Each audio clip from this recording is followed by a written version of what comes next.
Hello everyone, welcome back to my YouTube channel B A student. So I hope you are health and studying well. So हमने जो तो पिछले videos में growth of political science as discipline में traditionalism के बारे में पढ़ लिया था, बिहेवियरिज्म के बारे में पढ़ लिया था। आज जो हमें पढ़ना है वो पोस्ट बिहेवियरिज्म है। तो इसके बारे में हम इस वीडियो में पढ़ेंगे। उत्तर व्यवहारवाद इसे हिंदी में बोला जाता है।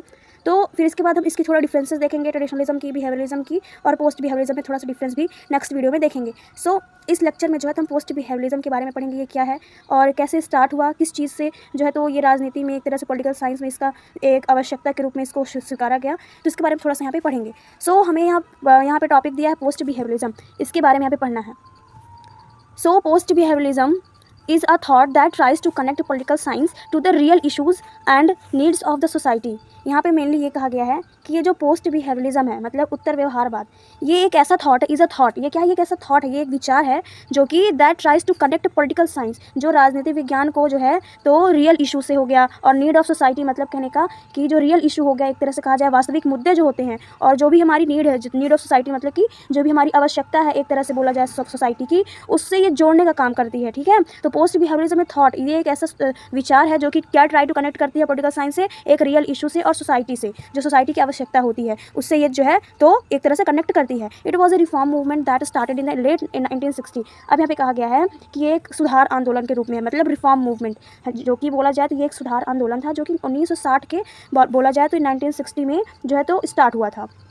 Earlier, political science was dominated by behaviorism, in which more emphasis was laid on neutrality, statistics, scientific methods, but gradually the scholars of behaviorism themselves started questioning in this method। अब यहाँ पे कहा जा रहा है कि एक तो 1960 में फिर ये स्टार्ट हुआ है ना, किस चीज़ के रूप में बोला जाता है, एक सुधार आंदोलन के रूप में, है ना। तो इससे पहले बिहेवियरिज्म था, है ना, वो फिर इसके बाद एक सुधार के रूप में फिर इसे भी पोस्ट बिहेवियरिज्म के रूप में इसे स्टार्ट कर दिया गया 1960 में। फिर इससे पहले, अगर हम इससे पहले बात करें अर्लियर, इससे पहले राजनीति विज्ञान में कहा जाए political science was dominated behaviourism. इससे पहले जो था तो राजनीति विज्ञान में व्यवहारवाद का बोलबाला था। एक तरह से बोला जाए तो व्यवहारवाद में बिहेवियरिज्म के बारे में बहुत ज़्यादा चर्चा थी। व्यवहारवाद जो है, बिहेवियरिज्म जो है, उसका बहुत ज़्यादा बोलबाला था, है ना, उस टाइम पे बहुत क्रेज था। फिर उसके बाद क्या हुआ कि इसमें कुछ चीज़ें जिसमें बोला जाए तो more emphasis, neutrality, statistic, scientific method भी थे उसमें ये सारी चीज़ें हमें देखने को मिलती थी। इन सारी चीज़ों को बहुत ज़्यादा जोर था उस टाइम पे, ये भी मतलब फीचर्स हमें देखने को मिलते थे बिहेवियरिज्म में। फिर लेकिन धीरे धीरे क्या हुआ कि scholar of behaviourism themselves starting questioning in this method. धीरे धीरे क्या हुआ कि बिहेवियरिज्म के जो भी विद्वान थे, है ना, उन्होंने इस मेथड पर कहा जाए तो थोड़ा धीरे धीरे प्रश्न चिन्ह लगाना स्टार्ट कर दिया, स्टार्टेड क्वेश्चनिंग, क्योंकि उन्हें लगने लगा कि शायद ये भी सही नहीं है, क्योंकि जैसे जैसे सोसाइटी आगे बढ़ रही है, समाज आगे बढ़ रहा है, वैसे वैसे जो है तो ये चीज़ें जो है तो बदल रही हैं। फिर धीरे धीरे क्या करने लगे, वो बिहेवियरिज्म के ऊपर भी थोड़ा क्वेश्चन ये लोग करने लगे कि क्या ये सच में सही है कि नहीं है। फिर उसको जो है तो पोस्ट बिहेवियरिज्म के रूप में, एक नए सुधार के रूप में जो है तो इसका स्टार्ट कर दिया आंदोलन के जैसे एक नया, फिर इन्होंने मुद्दा खड़ा किया, एक नया टॉपिक पोस्ट बिहेवियरिज्म के रूप में जो है तो इसे स्टार्ट कर दिया था। फिर अगर हम नेक्स्ट बात करें इसकी डेफिनेशन के बारे में, तो पोस्ट बिहेवियरिज्म की जो परिभाषाएं हैं, है ना, उसको थोड़ा सा देखेंगे यहाँ पे। सो डेफिनेशन की अगर हम बात करें तो post behaviourism emerged in the late 1960 as a reaction against behaviourism, emphasis on scientific methods. It advocate for a balance between empirical research and normative issue, arguing that political science should not be a value neutral. अब यहाँ पे कहा गया है कि जो post behaviourism है, उत्तर व्यवहारवाद, वो क्या है, कहा जाए यहाँ पे तो व्यवहारवाद जो हमारा बिहेवियरिज्म है ना, इसके वैज्ञानिक तरीकों पर जो एक तरह से जोर दिया गया था, और इसी के अपोजिट जो है तो इसकी जो है तो बोला जाए तो रिएक्शन देना चालू कर दिए थे। बिहेवियरिज्म में ये लोग क्या किया, मतलब रिएक्शन देना चालू किया कि शायद ये सही नहीं है, और धीरे धीरे जो है तो इसकी प्रक्रिया शुरू होने लगी, रिएक्शन शुरू होने लगा, क्वेश्चन चिन्ह स्टार्ट हो गया था कि ये सही भी है कि नहीं। फिर उसके बाद जो है तो एक नई चीज़ इन्होंने निकाली, एक सुधार के तौर पर कि बिहेवियरिज्म का एक सुधार होना चाहिए, उसके तौर पर जो है तो पोस्ट बिहेवियरिज्म को इन्होंने इमर्ज किया 1960 में। और यहाँ पे बताया गया है कि it advocates balance between empirical research and normative issue. कहने का मतलब कि ये जो इंपेरिकल इशू है और इंपेरिकल रिसर्च है और नॉर्मेटिव इशू है, ये क्या हुआ कि इन मुद्दों के बीच जो है तो बैलेंस बनाना मतलब बहुत ज़रूरी हो गया था। और ये क्या करता था कि पॉलिटिकल साइंस को भी तर्क वितर्क जैसे होता है ना, फैक्ट वगैरह, तो राजनीति विज्ञान में इसका भी बहुत ज़्यादा मूल्य तटस्थ एक तरह से कहना चाहिए कि नहीं होना चाहिए, इसका बहुत ज़्यादा वैल्यू न्यूट्रल नहीं था। कहा जाए तो पॉलिटिकल साइंस में जो है तो इतना वैल्यू न्यूट्रल नहीं होना चाहिए जितना कि था बिहेवियरिज्म में, इसीलिए थोड़ा सा इसको जो है तो सुधार के रूप में पोस्ट बिहेवियरिज्म इमर्ज्ड किया गया। अब जो है तो हम कुछ थिंकर्स के बारे में देखेंगे यहाँ पे। तो जो ये हैं, तो ये प्रमुख एक तरह से विचारक जो है हमारे की थिंकर्स बहुत ही, तो इनका नाम है डेविड ईस्टन। इनके बारे में तो सुना ही होगा आपने, क्योंकि ये जो है तो पोस्ट बिहेवियरिज्म में जो इनका ज़्यादा योगदान था इस पर। तो जो डेविड ईस्टन है ना, डेविड ईस्टन ने कहा कि post behaviourism and the argue that political science should serve the purpose of solving real world political problems, he emphasised relevance over precision. इन्होंने कहा, डेविड ईस्टन थे, उन्होंने कहा कि पोस्ट बिहेवियरिज्म जो है, ये जो पोस्ट बिहेवियरिज्म है, ये जो शब्द है, argue that political science should serve the purpose, मतलब कहने का कि उत्तर व्यवहारवाद जो शब्द है, ये बहुत ही किस टाइप से कॉइन किया गया है पॉलिटिकल साइंस में, सर्व एंड द पर्पज़, मतलब एक गढ़ा हुआ और तर्क दिया कि राजनीति जो विज्ञान है उसको एक तरह से वास्तविक दुनिया की राजनीति जो भी समस्याएं हैं उसको सुलझाने के लिए एक किसी उद्देश्य से काम करना चाहिए। उन्होंने बहुत ही क्लियरली बोला कि solving real world political problems जो है तो समस्याओं को सुलझाने के लिए उद्देश्य से काम करना चाहिए। और उन्होंने ये कहा कि सटीकता की बजाय एक तरह से ओवर प्रेशंस पर जो है तो जोर देना चाहिए इन्हें, है ना, इन्होंने ऐसा कहा। फिर उसके बाद जो है तो हम आगे देखते हैं। तो यहाँ पे हमें अब इसको थोड़ा सिंपल वर्ड में समझेंगे कि ये सच में है क्या। अंडरस्टैंडिंग सिंपल, आसान शब्दों में अगर हम कहें तो इसे बोला गया यहाँ पे कि पॉइंट्स के रूप में, फर्स्ट पॉइंट है हमारा, post behaviourism says that social problems can not be solve by merely collecting data. तो उत्तर व्यवहारवाद का कहना है, पोस्ट बिहेवियरिज्म का कहना है कि सामाजिक समस्याओं का जो भी सोशल प्रॉब्लम है, सामाजिक समस्याओं का समाधान केवल आंकड़े एकत्र नहीं किए जा सकते। और बिहेवियरिज्म में क्या था कि डेटा ज़्यादा रहता था, एक तरह से कहा जाए स्टैटिस्टिक के रूप में ज़्यादा था। तो पोस्ट बिहेवियरिज्म यही कह रहा है कि सामाजिक समस्याओं का समाधान करने के लिए सिर्फ आंकड़े बस की ज़रूरत नहीं होती। और सेकेंड पॉइंट है, it seeks to connect political science with ground realities like poverty, unemployment, unjustice और करप्शन। और इसका उद्देश्य जो है पोस्ट बिहेवियरिज्म का उद्देश्य यही है कि राजनीति विज्ञान में जो भी बहुत सारी मतलब अंडरग्राउंड, मतलब कि कहा जाए तो जो भी ग्राउंड लेवल की रियलिस्टिक चीज़ें हैं, है ना, जैसे गरीबी हो गया, बेरोजगारी हो गया, अन्याय हो गया, भ्रष्टाचार हो गया, ये जैसी जितनी भी बोला जाए तो प्रॉब्लम है सोसाइटी की, ज़मीनी हकीकतों में से जोड़ना इन, है ना, तो जितनी भी यहाँ पे हमें प्रॉब्लम दी गई सोसाइटी की, इससे हमें जुड़ना, ये पोस्ट बिहेवियरिज्म का जो है तो उद्देश्य था। और it believes that the aim of political research should not only be to increase knowledge but also to bring about change in society, मतलब कहने का कि हमें भरोसा करना चाहिए। और इसका उद्देश्य ये मानता है पोस्ट बिहेवियरिज्म कि राजनीति जो भी है हमारा, इसका उद्देश्य सिर्फ ज्ञान बढ़ाना नहीं होना चाहिए, है ना। तो पोस्ट जो भी बिहेवियरिज्म था उसमें थोड़ा सा नॉलेजफुल बात भी की गई थी। तो इसका कहने का मतलब ये है कि हमें यहाँ सिर्फ केवल इंक्रीज नॉलेज, मतलब कहने का केवल ज्ञान बढ़ाना नहीं है, बल्कि समाज में परिवर्तन लाना भी हमें ज़रूरी है। ये पोस्ट बिहेवियरिज्म का कहना, मतलब इसका एक सिंपल वर्ड्स में अगर बात करें तो इसका कहना है कि हमें सिर्फ पॉलिटिकल जो भी है तो एम क्या है इसका, तो सिर्फ और सिर्फ बोला जाए तो ज्ञान बढ़ाना नहीं है, सिर्फ नॉलेज बढ़ाना नहीं है, हमें समाज में परिवर्तन लाने के लिए जो है तो अच्छी चीज़ें करनी होंगी। और फोर्थ पॉइंट है हमारा, it asks scholar to not just be impartial and neutral but to take a stand on societal issues and work towards solution. अब यहाँ पे ये भी कहा गया है कि ये विद्वानों से नहीं पूछता जाता कि कहा जाए कि केवल बोला, ये कहता है इसमें कि सिर्फ इम्पैरिटल और न्यूट्रल जो है तो नहीं कहने को कहता है ये, बल्कि ये कहता है कि जो सामाजिक मुद्दे हैं उस पर अपना जो है तो स्टैंड ले, है ना, पोस्ट बिहेवियरिज्म भी अपना स्टैंड ले और अपनाएं और जो है तो समाधान की दिशा में जो है तो काम करने को कहता है। क्या कौन? पोस्ट बिहेवियरिज्म ये कहता है कि ये सिर्फ एक ऐसी चीज़ नहीं कि आप बैठे रहो, मतलब न्यूट्रल रहो, है ना, बल्कि इसका काम है कि आप स्टैंड लो, सोसाइटी का जो भी इशू है और उस पर काम करिए, है ना, उस प्रॉब्लम सॉल्व करिए। ये कहना है पोस्ट बिहेवियरिज्म का। फिर हमें यहाँ नेक्स्ट पॉइंट देखने को मिलता है कि अब यहाँ पे यही कहा जा रहा है कि it says that not just neutrality but responsibility toward society is necessary. इसमें कहा गया है कि सिर्फ और सिर्फ न्यूट्रल रहना ही नहीं, बल्कि समाज के लिए जो है तो समाज के प्रति हमें रिस्पॉन्सिबल भी होना होगा, जिम्मेदारी भी ज़रूरी है।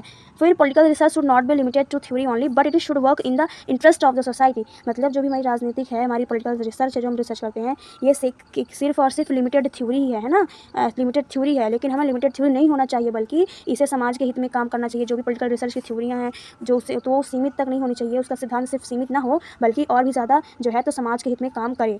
फिर यहाँ पे डेविड ईस्टन का फिर से डेविड ईस्टन यहाँ पे बोल रहे हैं कि it is a real revolution. इनका कहना है कि it is a real revolution, not a reaction, it is development not maintenance, it is a step forward not a tendency to retreat.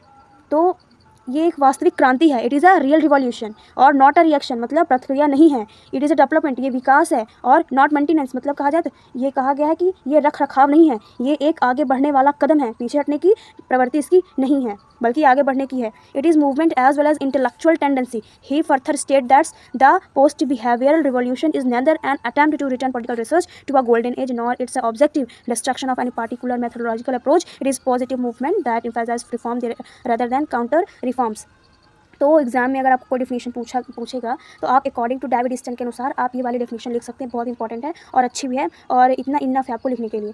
तो जो डेविड स्टर्न है उनके अकॉर्डिंग अगर बात करें तो वो यही कह रहे हैं कि ये एक वास्तविक क्रांति है, प्रतिक्रिया नहीं है, मतलब रिएक्शन नहीं है, ये एक डेवलपमेंट है, ये विकास है, रखरखाव नहीं है, ये एक आगे बढ़ने वाला कदम है और पीछे हटने की इसकी कोई प्रवृत्ति नहीं है, इसका कोई नेचर नहीं है। और ये एक आंदोलन होने के साथ साथ एक बौद्धिक प्रवृत्ति भी है, इंटेलेक्चुअल थिंग्स भी है ये, है ना। और तो और वे आगे कहते हैं डेविड स्टर्न की जो हमारा उत्तर व्यवहारिक है, मतलब कि पोस्ट बिहेवियरल रिवॉल्यूशन है ना, ये क्रांति ना तो राजनीतिक शोध, जो भी राजनीतिक चीज़ें हो रही हैं उसको स्वर्ण युग में वापस लाने का प्रयास है कि ये एक तरह से बहुत ही अच्छे तरीके से अच्छा हो जाए, और तो और ना कि इसका उद्देश्य किसी विशिष्ट पद्धति, मतलब कोई हमें विशिष्ट स्पेशली वो नहीं चाहिए कि हाँ हमें मतलब कि ये ऐसा है, मतलब कि ऐसी थ्योरी है जो कि अच्छी होनी चाहिए, ऐसा कुछ नहीं है। कहने का मतलब ये है यहाँ पे कि इससे जितना अच्छा हो सके उतना डेवलपमेंट किया जा रहा है ताकि जो है राजनीति में इसका जो है तो समाज के प्रति जो है तो बहुत अच्छा झुकाव रहे और उससे क्लोजनेस ये रहे, क्लोजेस्ट ये थोड़ा रहे, तो जिससे समाज में थोड़ा सुधार आएगा, है ना।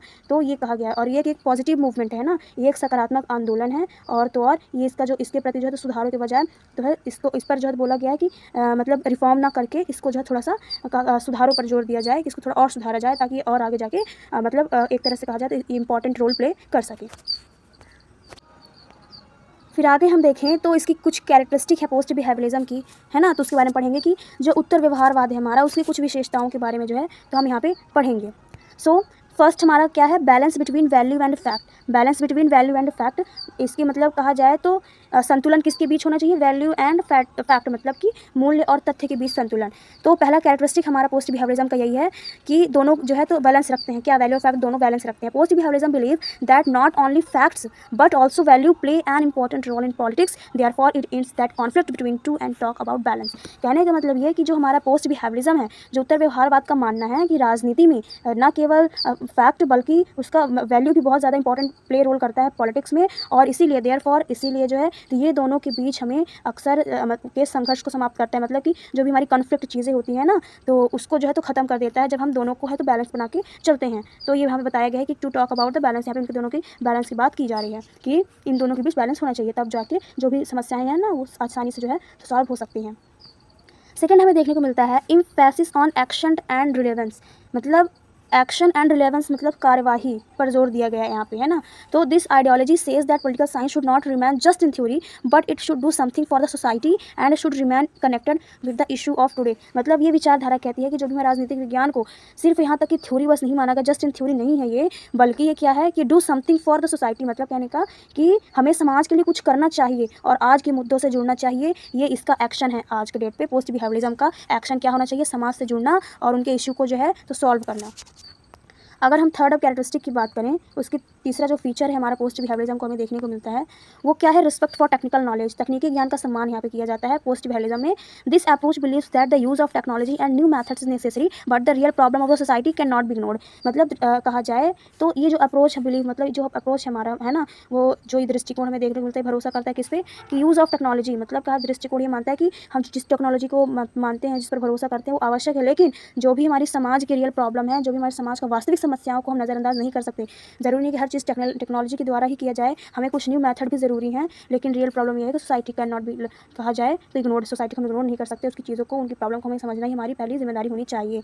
और फोर्थ हमारा है purposeful and future oriented research. चौथा इसमें कैरेक्टरिस्टिक हमें देखने को मिलता है, चौथी विशेषता हमारी देखने को मिलती है कि ये पर्पसफुल होना चाहिए, उद्देश्यपूर्ण है ये, और तो और ये जो है तो फ्यूचर ओरिएंटेड मतलब भविष्य के लिए थोड़ा सा जो है तो ज़्यादा मतलब कहा जाए तो भविष्य के लिए चिंतित रहती है थोड़ा सा पोस्ट बिहेवियरिज्म जो है तो पर्पसफुल है कहा जाए तो, है ना। Post behaviourism want research to not be limited to just information but to work towards improving the future society. कहने का मतलब कि उत्तर व्यवहारवाद जो है ये चाहता है, पोस्ट बिहेवियरिज्म ये चाहता है कि ये केवल सूचना तक ही ना सीमित रहे बल्कि समाज के भविष्य को बेहतर बनाने की दिशा में भी ये काम करे, है ना। ये जो है तो इसकी जो है तो विशेषताएं हमें देखने को मिलती है। अब जो हमारा पांचवा जो है तो फिफ्थ जो हमारी कैरेक्टरिस्टिक है use in nation and state building. अब पोस्ट बिहेवियरिज्म ये कह रहा है, यहाँ उसकी एक और विशेषता हमें देखने को मिलती है, ये क्या है, राष्ट्र और राज्य निर्माण में उपयोगी है ना, बहुत ज़्यादा उपयोगी है नेशन को बिल्ड करने में और स्टेट को बिल्ड करने में। This thinking says that it should be used for nation building, better governance and welfare for the common people। ये सोच, ये इसकी जो सोच है ये कहती है कि पोस्ट बिहेवियरिज्म की जो इसका उपयोग है वो राष्ट्र निर्माण के लिए और एक बेहतर प्रशासन के लिए, बेटर गवर्नेंस एंड जो है तो welfare of the common people, कहने का मतलब कि आम लोगों के कल्याण के लिए काम किया जाना चाहिए, पोस्ट बिहेवियरिज्म का यूज़ किया जाना चाहिए। और हमें जो 6th यहाँ पे देखने को मिलता है, beginning of a new direction, इसका जो 6वां में विशेषता देखने को मिलती है पोस्ट बिहेवियरिज्म की, ये है कि एक नई दिशा की शुरुआत करती है ये। Overall post behaviourism bring a new thinking and direction in political science which can also called a new revolution, मतलब कुल मिलाकर जो है तो उत्तर व्यवहारवाद राजनीति विज्ञान में एक नई सोच और एक नई दिशा लेकर आती है, जिसे एक नई क्रांति के रूप में भी हम कह सकते हैं। अब डेविड ईस्टन जो है, तो देखिए बहुत इंपॉर्टेंट ये टॉपिक है, क्योंकि मतलब पेपर में ये पूछ लेगा कि आप जो है तो पोस्ट बिहेवियरिज्म की जो भी विशेषताएं हैं, है ना, उसको आप डेविड ईस्टन के अनुसार जो है तो बताइए। According to David Easton what is the characteristic of post behaviourism explain, ऐसे करके पूछेगा। तो उनके थोड़ी सी डेविड ईस्टन के अनुसार जो है तो हम थोड़ी सी उनकी डेफिनेशन देखेंगे। सबसे पहला पॉइंट हमें यहाँ पे देखने को मिल रहा है कैरेक्टरिस्टिक में कि एसेंस बिफोर टेक्निक, मतलब जो है तो डेविड ईस्टन जी का कहना है कि तकनीकी से पहले का जो भी चीज़ें हैं उसके बारे में बताया गया है कि जो David Easton believe that useful content was more important than technical method. David Easton का मानना था कि जो भी हमें यूजफुल, जो ये हमारा यूजफुल कंटेंट है, मतलब उपयोगी जो भी हमारी विषय वस्तु है, इस तकनीकी अगर कहा जाए तो इन तरीकों से अधिक ज़्यादा महत्वपूर्ण है। कौन सा? Technical method. टेक्निकल मेथड कहा जाए तो ये नए तरीके जो हैं ये बहुत ही ज़्यादा इंपॉर्टेंट है, ताकि हम चीज़ों को और अच्छे से एनालिसिस कर सकें।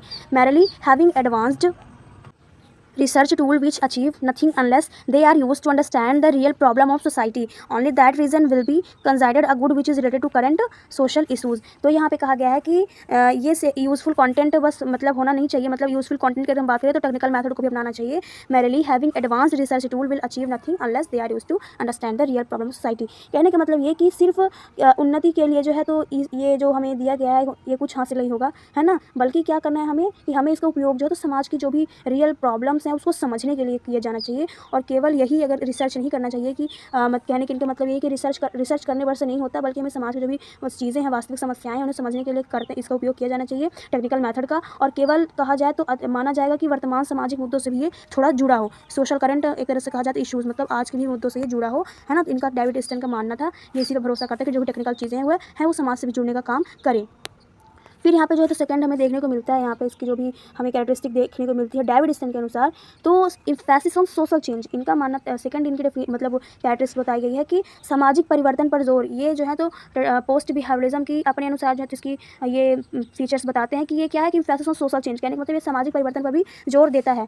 Pragmatism only emphasised on maintaining the present situation, मतलब जो भी हमारी प्रैग्मेटिज्म है, मतलब जो भी हमारी व्यावहारिकता है, मतलब कहने का कि जो भी हमारी पोस्ट बिहेवियरिज्म है जो वो केवल वर्तमान स्थिति को, बल्कि कहा जाए तो वो मेंटेनिंग, मतलब मेंटेन कर सके, जो भी सिचुएशन आ रही है ना उसको प्रेजेंट पे भी मेंटेन कर सके। यहाँ पे मेन यही कहा गया है कि जो भी हमारी प्रेगमेटिज्म है, व्यवहारिकता है जो भी हमारा, तो वो केवल वर्तमान स्थिति को जो है तो प्राप्त करे और उस पर जोर देती है प्रेजेंट सिचुएशन पर।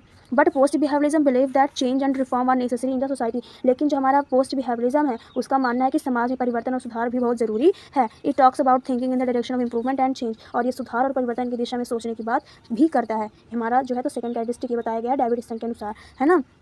अब हम थर्ड अगर देखें तो डेविड ईस्टन कह रहे हैं कि तीसरा उनका जो फीचर वो बता रहे हैं पोस्ट बिहेवियरिज्म की, कि कनेक्शन टू रियलिटी, ये हमें जो है तो रियलिटी से जोड़ने का काम करती है, वास्तविकता से इसका जुड़ाव है। Post behaviourism believe that behaviourist were cut off from ground reality, even today there are serious issues like war, poverty and inequality in the world while crores of rupees are being spent on research. कहने का मतलब ये कि जो उत्तर व्यवहारवाद है ना, post behaviourist मतलब जो भी बिहेवियरिस्ट जिन्होंने ये इसको दिया, तो उनका मानना था कि बिहेवियरिस्ट मतलब कहने का कि व्यवहारवादी जो है वो cut off the ground reality, वो ज़मीनी हकीकत से कटे हुए हैं एक तरह से कहा जाए तो, है ना। और यहाँ तक कि आज भी दुनिया में जो है तो युद्ध होते हैं, है ना, गरीबी या समानता जैसे गंभीर मुद्दे हैं जो कि एक तरह से कहा जाए तो इन पर जो है तो करोड़ों रुपए खर्च किए जाते हैं। देखिए चाहे युद्ध हो, है ना, इन सारी चीज़ों पर करोड़ों रुपए तो खर्च किए जाते हैं, लेकिन कोई मतलब नहीं निकलता, क्योंकि सही तरीके से वो काम नहीं हो पा रहा। तो वो सही तरीका हो सके, ऐसा कनेक्शन उसमें डाल दे, वास्तविक कनेक्शन हो जाए कि जो है तो इन सारी चीज़ों को जो है तो जितने भी इशूज़ हैं वो क्लियरली जो है तो ग्राउंड लेवल पे जो है तो ये एक तरह से हो जाए तो इससे हम जुड़ सकें, है ना।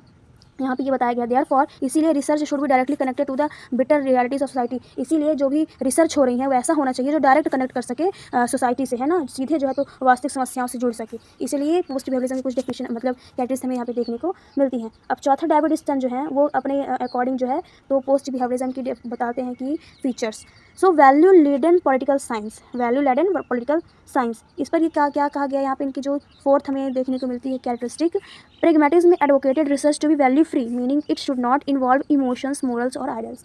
व्यवहारवाद ने कहा है कि प्रेगमेटिज्म ने कहा है कि जो भी हमें मूल्य मुक्त होना चाहिए, वैल्यू फ्री होना होगा। मतलब पोस्ट बिहेवियरिज्म जो है वो वैल्यू फ्री है, मीनिंग इट शुड नॉट, कहने का मतलब जिसका अर्थ है कि इसमें भावनाएं जो हैं, नैतिकता, मोरल्स, आइडल्स, ये जो है तो आदर्श शामिल नहीं होना चाहिए, ये तीन इसमें शामिल नहीं होना चाहिए। और but post behaviourism says that any politics और research is incomplete without value, ethics and ideals. फिर लेकिन कहा जाए तो पोस्ट बिहेवियरिज्म में उत्तर व्यवहारवाद का कहना है कि कोई भी राजनीति हो या कोई भी चेंजेस हो उस पर पॉलिटिकल पे, चाहे कोई रिसर्च हो, वो इनकम्प्लीट है ना, जब तक उसके अंदर कोई वैल्यू नहीं होगा, एथिक्स नहीं होगा, आइडल्स नहीं होगा। क्योंकि जो भी हम निर्णय लेंगे किसानों पर, लोगों पर, है ना, गरीबों पर, तो उसमें हम बिना इमोशन, एथिक्स के जो है तो ये इनकम्प्लीट है, ये बताया गया है। फिर फिफ्थ हम देखने को यहाँ पे मिलता है फीचर्स जो है प्रोटेक्शन ऑफ ह्यूमन वैल्यूज़, है ना, ये हमारा फिफ्थ जो भी हमारा ये फिफ्थ जो है डेविड ईस्टन के अनुसार जो है जिसकी कैरेक्टरिस्टिक यहाँ पे बताई गई है, प्रोटेक्शन ऑफ ह्यूमन वैल्यूज़, है ना, मानवीय जो मूल्य की एक तरह से रक्षा, जो भी हमारा ह्यूमन वैल्यू है उसकी प्रोटेक्शन भी ये करता है। So according to David Easton के अकॉर्डिंग कहा जाए तो scholars and political thinkers have a responsibility to defend the values of humanity. David Easton के अनुसार विद्वानों और राजनीतिक जो भी विचारक हैं उनकी ये जिम्मेदारी है, उनका ये रिस्पॉन्सिबिलिटी है कि वो मानवता के जो भी मूल्य हैं उनकी रक्षा करें, वैल्यू ऑफ ह्यूमैनिटी इसकी जो है तो इसको डिफेंड करें, है ना, ये रिस्पॉन्सिबिलिटी है किसी पॉलिटिकल थिंकर्स की और स्कॉलर्स की। फिर यहाँ पे हमें जो हमारा नेक्स्ट पॉइंट है वो if they remain limited to technical matters only they will deviate from the basic purpose of the society. ये केवल तकनीकी मामलों तक ही सीमित जो है तो कहा जाए तो सीमित रहेंगे, जो कि समाज के मूल उद्देश्यों से भटक जाएंगे, है ना। यहाँ पे कहा जा रहा है कि यदि ये केवल अगर ये ओनली जो है तो टेक्निकल मैटर तक ही लिमिटेड रहेंगे तो ये जो है तो समाज के जो भी हमारे बेसिक पर्पज़ हैं उनसे ये भटक जाएंगे। इनका डेविड ईस्टन के अनुसार ये इन्होंने कहा है कि हमें वैल्यू ऑफ ह्यूमैनिटी पर भी जोर देना चाहिए, नहीं तो हम आज के टेक्निकल चीज़ों में जो है तो हम जो है तो अपने उद्देश्य से भटक जाएंगे। फिर हमें इसका ऑब्जेक्टिव रिसर्च देखने को एक तरह से मिलता है ना। तो यहाँ पे कहा गया है डेविड ईस्टन के अनुसार जिसको 6वां में देखने को मिलता है ऑब्जेक्टिव रिसर्च, मतलब कहने का कि वास्तविक अनुसंधान, इसको रिसर्च को क्या हिंदी में बोलते हैं, अनुसंधान बोलते हैं वैसे। तो इसका क्या होना चाहिए, तो research should not the only for knowledge but for the welfare of the society, it aim should be improve people's lives. मतलब ये सिर्फ ज्ञान के लिए नहीं, कोई भी रिसर्च हो रहा है अगर तो ये सिर्फ जो है तो ज्ञान के लिए नहीं होना चाहिए, बल्कि समाज के कल्याण के लिए होना चाहिए, ह्यूमन वेलफेयर के लिए होना चाहिए, सोसाइटी वेलफेयर के लिए होना चाहिए। और इसका उद्देश्य जो है it aim should improve people's, मतलब इसका उद्देश्य लोगों के जीवन में सुधार लाना होना चाहिए पोस्ट बिहेवियरिज्म का। और 7वां अगर हम बात करें तो सोशल रिस्पॉन्सिबिलिटी ऑफ इंटेलेक्चुअल्स, जो भी इंटेलेक्चुअल लोग हैं उनका जो है तो सामाजिक उत्तरदायित्व तो होना चाहिए। तो ईस्टन सेज, डेविड ईस्टन कह रहे हैं कि the job of academies intellectual is not just teach और read book but they should become responsible toward the society. और इनका कहना है कि जो भी हमारे यहाँ जो भी जॉब करते हैं अकेडमीज़ में, जो पढ़ाते हैं बच्चों को, टीचर्स हैं, जो भी इंटेलेक्चुअल जो भी बुद्ध लोग हैं, बुद्धिजीवी मतलब कहने का कि जो पढ़े लिखे लोग हैं सोसाइटी में, है ना, जो पढ़ते हैं पढ़ाते हैं, जो भी बुक रीड करते हैं, है ना, जो समझदार हैं, तो उनको भी समाज के प्रति जो है तो जिम्मेदार बनना होगा, है ना, उनका ये मानना है। और they should give direction to the society, understand it problem and move toward society. उन्हें समाज की दिशा देनी चाहिए और उनकी समस्याओं को समझना चाहिए, उनको मदद करनी चाहिए और समाधान की ओर बढ़ना चाहिए। ये कौन कह रहे हैं, डेविड ईस्टन कह रहे हैं कि सोशल रिस्पॉन्सिबिलिटी में जो है तो जो भी इंटेलेक्चुअल लोग हैं उनको भी ये करना चाहिए। और फिर इसका हम फोकस एरियाज़ देखेंगे। किसका फोकस एरिया देखेंगे, तो हम इस देखेंगे यहाँ पे कि जो पोस्ट बिहेवियरिज्म उसका फोकस एरिया क्या था, उसका केंद्र बिंदु मेन क्या था। तो यहाँ पे कहा गया है कि post behaviourism reintroduced normative concepts such as ethics, justice, freedom, human welfare into political science. It criticized the detachment of behaviorism from the real life political issues. यहाँ पे कहा गया है कि उत्तर व्यवहारवाद जो है वो राजनीतिक विज्ञान में जो है तो नैतिकता, न्याय, स्वतंत्रता और मानव कल्याण जैसे जो भी इसके ह्यूमन वेलफेयर है ना, बोला जाए तो पॉलिटिकल साइंस में, तो जो भी इसके ह्यूमन वेलफेयर है हमें देखने को मिलता है। तो यहाँ पे यही कहा गया है कि इसके जो भी व्यवहारवाद को जो अगर बोला जाए तो डिटैचमेंट ऑफ बिहेवियरिज्म, मतलब व्यवहारवाद को जो है तो वास्तविक जीवन के राजनीतिक मुद्दों से अलग करने की आलोचना की गई है। यहाँ पे इसका जो फोकस एरिया है वो यही कहा गया है कि बिहेवियरिज्म में जो है तो रियल लाइफ जो पॉलिटिकल इशू है वो नहीं होता था, इसलिए डिटैच रहता था, इसी चीज़ की आलोचना की गई है। जबकि पॉलिटिकल साइंस में जो है पोस्ट बिहेवियरिज्म में जो है तो इसको रीइंट्रोड्यूस कराया गया, ethics, justice, freedom, human welfare और एक ट्रूथ, मतलब कि रियल लाइफ से रिलेटेड जो भी इश्यूज है उन पर जो है तो फोकस एरिया किया गया है, यहाँ पे इसका केंद्र बिंदु रहा है।